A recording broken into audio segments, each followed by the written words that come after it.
Soyez bénis. Bienvenue sur Jésus-Christ d'abord, parce que c'est d'abord Jésus. Personne n'a la vérité absolue. Tout le monde se cherche. Amen. Il y a des gens qui ont la décence de le reconnaître. D'autres veulent jouer les petits dieux, les petits docteurs, alors qu'ils ne connaissent rien du tout. Jean 14, 12. C'est très simple. Quand les gens deviennent arrogants et les gens pensent qu'ils ont la vérité et qu'ils refusent de comprendre qu'ils ont encore beaucoup à apprendre, et que dans un univers chrétien où il y a beaucoup d'églises, beaucoup de divisions, il est important de marcher par le partage, de ne pas se retrouver en train d'être un petit pharisien qui fatigue les gens, ne pas en train de vouloir imposer aux gens sa logique, être dictateur de la foi. Écoutez, c'est très simple. Quand les gens deviennent comme ça arrogants, il faut les tester. Il faut les tester, et c'est voilà. Donc, on a parlé de la vie d'antenne, c'était un test. Là, j'ai beaucoup de tests pour les gens aussi. Amen. Puisque les gens se disent être bibliques, bon, il faut qu'ils assument leur biblicité. Amen. Jean, chapitre 14. Beaucoup de gens connaissent ce passage, je vais le lire. C'est Jésus-Christ qui parle, hein. Et malheureusement, les bibliques rendent Jésus-Christ menteur. Pas pourquoi j'ai mis ça en vidéo. Les bibliques rendent Jésus-Christ menteur. Je vous assure. Ils font de Jésus-Christ un menteur. Le Christ l'a dit lui-même en Jean 14, 12. Vraiment, je vous l'assure. Celui qui croit en moi accomplira lui-même les œuvres que j'ai faites. Et il en fera même de plus grandes parce que je vais auprès du Père. Non, bon, blague à part. Depuis que tu vois les bibliques là, qui te balancent les passages bibliques dans leur théologie, ils font les vidéos, 1 Corinthiens, 2 Corinthiens, 3 Pierre, ils ont fait comme Jésus. Quelles sont les œuvres de Jésus-Christ? Parce que Jésus-Christ a plusieurs œuvres. Des œuvres spirituelles, des œuvres émotionnelles et même des œuvres intellectuelles. Et des œuvres aussi physiques. Amen. Donc, au niveau des miracles, ceux qui font le bruit là, qui disent qu'ils ont la connaissance, ils sont fondés comme les apôtres, qui voilà, ils sont bibliques, ils ont les écritures, voilà, restons dans la voie de Dieu, beaucoup de bêtises. Ils font comme Jésus. Leur biblicité ne se limite qu'à lire des passages. Est-ce qu'ils accomplissent l'œuvre de Jésus? Ne sont-ils pas des incompétents orgueux, inutiles à cause du Christ? Qu'est-ce qu'ils font de concret? Jésus-Christ guérit les malades. Ils ont guéri qui eux? Jésus-Christ ouvre les yeux des aveugles. Ils ont les yeux de qui? Au contraire, avec leur idolâtrie biblique, ils ferment les yeux aux gens. Que ce soit sur le plan spirituel ou le plan physique, ils ont ouvert les yeux à qui? Quel jour? Amen. Le Christ chasse les démons. Eux, ils font la comédie dans leur église. C'est-à-dire que le démon est là, c'est un mec qui manque d'attention, il fait la comédie. Comme dit qu'on voit dans la vidéo, je raconte tout, la comédie totale, les gens mentent qu'ils sont possédés, ils font semblant, ils font n'importe quoi. Vous voyez les vidéos sur Internet, les petits vidéos sur la comédie seulement. Amen. Où on donne des coups de poing au démon, le démon a un micro, c'est ça? Ou bien, hein? Jésus-Christ marche sur l'eau. Bon, on va dire que bon, à quoi ça marche sur l'eau? Mais il marche sur l'eau. Hein. Toi, tu marches sur l'eau. Amène un biblique à la mer, tu dis marche, il va se noyer. Sur le champ. Hein? Jésus-Christ multiplie le pain. Eux, ils multiplient quel pain? Au contraire, c'est les plus grands voleurs. Ceux qui volent le pain aux brebis. Ou bien, ils multiplient rien du tout. Ils vont à la boulangerie, ils payent leur pain. 1 euro, 2 euros. Jésus-Christ a changé l'eau en vin. Eux, ils ne changent pas l'eau en vin, eux, ils boivent le jus de raisin. Qu'est-ce qu'ils font ici? Qu'est-ce qu'ils font? Ils font, hein? Ça, c'est au niveau des miracles. Non, si on parle maintenant de l'attitude du Christ, Jésus-Christ était humble. Ce sont des petits orgueils. Ils peuvent jamais avouer qu'ils ne connaissent pas. Ils ne peuvent jamais avouer quand ils font une erreur. Ils vont toujours vouloir camoufler leur erreur et passer dans le mal. Jésus-Christ était amour. Il lavait les pieds de ses disciples. Eux, ils peuvent laver tes pieds. Ceux qui te font des vidéos de 2 heures, ceux qui te racontent des bêtises sur Internet, ils te lavent les pieds. Hein? Ou que ce soit au sens propre ou au sens figuré, il va te laver quel pied? N'est-ce pas? Ce sont ces pieds à lui que toi tu laves, puisque c'est lui qui t'enseigne. Ah. Ou bien, hmm? Donc, au niveau des miracles, zéro. Au niveau du caractère, zéro. Ils ne sont pas comme Jésus. Ils ont le cerveau bourré de passages bibliques, et quand on leur dit que le changement vient par Jésus-Christ, ils crient blasphème.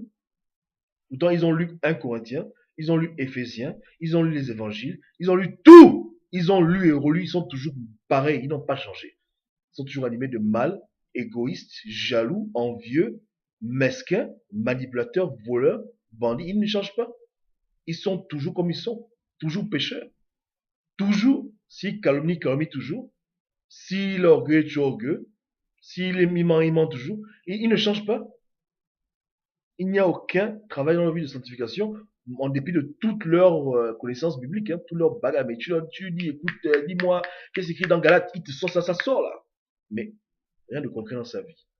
C'est-à-dire que sa connaissance des Écritures n'arrive pas à être transposée dans son caractère. Pourquoi? Parce que c'est Jésus qui te change, n'est pas ta connaissance. Amen. Il faut qu'elle œuvre. C'est noir sur blanc, non? Pourtant, ils sont bibliques, non? Et dites-leur, écoute, tu es biblique, frère. Pourquoi tu ne fais pas comme Jean 14, 12? Qu'est-ce qu'il y a? C'est quoi le problème? Qu'est-ce qu'il y a? Tu es biblique, non? Pourquoi la Bible là, pourquoi tu n'as pas? Tu dis que, oh, voilà, Boba hérétique, machin, les loups, machin. Mais voilà, maintenant, applique. Fais comme Jésus. Puisque tu es biblique, ou bien la Bible c'est devenu comme le supermarché où les gens font du shopping. Shopping biblique. Chacun prend ce qu'il arrange. Moi, chacun prend les paroles pour lesquelles ils se sentent confortables. Hein? Quand c'est écrit la femme ne doit pas porter le voile, c'est facile. Hein? Là, une femme porte, désolé, la femme porte le voile. Quand elle prie, là, il voit une femme qui est en train de prier. Hé, ma soeur, mets le voile, mets le voile. Après, il est content. J'ai accompli la parole de Dieu. Mais maintenant, quand c'est écrit maintenant, que tu crois en Jésus-Christ, et que tu accompliras des œuvres comme lui l'a fait, et bien plus, ils sont là, ils sont en train de jouer à cache-cache. Les Écritures. Donc, ils s'empressent vite pour les autres, mais pour les choses comme ça simples, qui se portaient à lui-même, il ne peut pas. Voilà la supercherie qu'on voit dans le corps du Christ. Voilà les comédiens de l'évangile, les incompétents bibliques, des théologiens inutiles qui ne peuvent rien changer dans vos vies. Je vous assure, Christ est celui qui change vos vies. Moi, je ne suis pas changé vos vies. C'est Jésus-Christ. Je ne fais que vous introduire à Jésus. Je dis que voilà Jésus qui est là, allez vers lui. C'est tout. On fait ce moment du tapage pour lui. En temps normal, c'est lui qui change. Il n'y a pas une parole que je vais te dire qui va te changer. Impossible. Il n'y a pas. Tu peux prier pour que Dieu te touche, mais à la fin, c'est Dieu qui va te toucher. S'il accepte même d'écouter ma prière. Amen. Donc, les bibliques là, ils sont où? Vous voulez que je relise? Jean 14, 12. Je sais que beaucoup de gens vont à mon dos et ils disent que voilà, n'écoutez pas les vieux copains, pas nous écart. Ok, je ne refuse pas. Mais eux, ils sont bibliques, qu'ils vous montrent le chemin et qu'ils appliquent la Bible. Amen. À moins qu'ils n'aient pas cru. Hein. Parce que sinon, si ils n'ont pas cru en Jésus-Christ, ils ne pourront pas accomplir les œuvres que Jésus-Christ a fait. Dans leur logique biblique. Amen. Donc, je relis. Christ a dit, vraiment, je vous l'assure, celui qui croit en moi accomplira lui-même les œuvres que j'ai faites. Il en fera même de plus grandes parce que je vais au Père. Donc, les bibliques font de Jésus-Christ un menteur. Les bibliques disent que Jésus-Christ ment puisqu'ils n'arrivent pas à faire comme Jésus-Christ fait.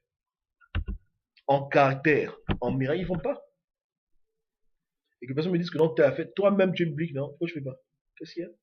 Qu'est-ce qu'il y a? Qu'est-ce qui passe? Qu'est-ce qui passe? Qu'est-ce qui se passe? Pourquoi dans ton église, il y a des gens qui sont sourds, muets, aveugles, et tu es là, tu dis que tu es biblique, tu es encore. Un Corinthien, 2 Corinthiens. Mais va maintenant, prie pour eux. Et qui retrouve la vue? Qu'est-ce qu'il y a? Ou bien, on va dire que, quand même, j'extrapole, c'est Jésus qui a dit, non? Il a dit lui-même, non? Vraiment. Il a dit vraiment. Donc, vous dites qu'il a dit vraiment. Je vous l'assure. Donc, Jésus-Christ a dit, je vous l'assure. Celui qui croit en moi accomplira lui-même les œuvres que j'ai faites. Donc, tout ce que Jésus-Christ a fait là, si tu as cru en Jésus-Christ et si tu es biblique, dans cette logique, tu dois faire tout ce que Jésus-Christ a fait. Mais pourquoi tu ne fais pas? Bien, tu l'as pas cru? Tu as cru à moitié? Un tiers de... Qu'est-ce qu'il y a? Tu as mal cru? Hein? Donc, les gars, je vous dis, hein, laissez personne vous entuber hein, dans les longues théologies. Les théologiens sont tellement des bandits que même quand on les a encerclés, ils vont toujours trouver une excuse. Ça, c'est le propre du diable. Quand le diable, tu l'encercles, il va toujours trouver l'échappatoire. Il ne peut jamais se rendre. Il dit que non, j'accepte. Ils vont toujours vouloir chercher des échappatoire. Mais on a démonté cette histoire de la tribu dans tous les sens. Maintenant, les choses sont claires maintenant. Les bibliques aujourd'hui, je sais, je les vois très tristes. Et c'est bien. Je prie que leur tristesse les amène à se repentir, les amène à être plus humbles et à arrêter de fatiguer les gens avec des dogmes qu'ils ne comprennent pas eux-mêmes. Parce que s'ils étaient sur le chemin de la vérité, ils accompliraient effectivement les Écritures selon leur logique. Mais le but, comme je dis à tout le monde, ce n'est pas d'être biblique. Le but, c'est d'être christique. Simplement. D'être christique. Pas tomber dans ce piège de vouloir interpréter les Écritures mot pour mot, ligne pour ligne, n'importe comment. Et en plus, ça ériger des lois sur la tête des gens. C'est très dangereux. Donc, vous remarquez vous-même, hein, les pharisiens sont champions lorsqu'il s'agit du voile. La femme ne doit pas enseigner. Voilà leur hymne national. Ils vont te citer Paul rapidement comme l'éclair, mais lorsque tu leur montres des passages comme Jean 14, 12, ils vont commencer à dire, oh, la Bible, oh, la Bible, oh. Et ils vont faire le shopping. Amen. Donc, tu es biblique, non? Je t'aime beaucoup. Je peux être dur quand je parle, mais j'aime les bibliques. Parce que au moins, même s'ils sont égarés dans la Bible, du style dans leur idolâtrie, au moins ils ne sont pas idolâtres d'un autre livre. Donc c'est dans leur excès d'amour qu'ils se sont perdus. Et moi qui vous parle, j'étais pharisien aussi. J'étais de ce genre qui pensait que Dieu s'était fait papier. Et qui ne jurait que par la Bible qu'on m'avait remis, mais j'avais jamais pris le temps de demander à Dieu. Donc, quand j'ai connu Christ, j'ai remis tous les compteurs à zéro. Et j'ai commencé à bâtir avec Jésus-Christ dans ma relation. Et Jésus-Christ est devenu le numéro dans ma vie. Le reste m'aide à le connaître. Le reste, ce sont des outils. Ou des moyens. Amen. Donc, je ne veux pas dire que je les déteste. Je suis dur avec eux parce qu'ils méritent qu'on soit dur avec eux. Mais au moins, ils sont les choses de Dieu. Amen. Donc, à la fin, Dieu lui-même sait ce qu'il fera. On va maintenant prier juste pour eux. Mais pour ceux qui doutent et qui pensent vraiment qu'ils ont la sainte doctrine et qui ne veulent pas devenir humbles et partager, Jean 14, 12, Marc 16, 17, 18. Tu vas lire, tu fais comme Jésus, puis c'est bon. Si quelqu'un lit ces choses-là et ensuite il les accomplit à la Christ, je me tais. Je me repens mes vidéos tranquillement. Tranquillement. Amen. C'est tout. Mais il ne vient pas m'amener des doctrines, des dogmes, mais tu ne peux pas faire comme les apôtres. Arrête. Et que les gens arrêtent de vouloir interpréter ce que Paul disait avec autorité. On ne peut que spéculer. Dieu nous guide. Et pour autre part, on a compris, on est beaucoup à compris qu'il ne faut pas prendre les choses hors de contexte dans les épîtres, etc. Et que voilà, la Bible, c'est ça pour les références, c'est ça pour forcément penser c'est écrit, et tu vas être à ce standard-là. La preuve, c'est écrit qu'il doit faire comme Jésus, il ne fait pas comme Jésus. Donc pourquoi il fatigue les femmes quand c'est écrit que les femmes doivent porter le voile? Qu'ils comprennent les circonstances dans lesquelles les choses ont été dites, qu'il aille plus loin, au-delà juste de la simple lettre. Il y a un contexte là, il y a beaucoup de connaissances qui est derrière tout ce genre de choses. Amen. Voilà. Donc, quand tu pousses la réflexion, tu commences à comprendre vraiment le sens des phrases que Christ a dit. Et tu commences à voir aussi leur complexité. Et ça t'amène aussi à être humble. Amen. Et ne pas fatiguer les gens. Si tu n'arrives pas à faire comme Jésus, tais-toi. Ne fatigue pas les gens avec les dogmes. Dis que voilà, si une femme porte le voile, porte pas le voile, elle va en enfer, Dieu va la frapper. Tu es qui pour sur bêtise. Hein? Dis que, pour ma part, la femme doit enseigner. Donne ton point de vue, tu es libre.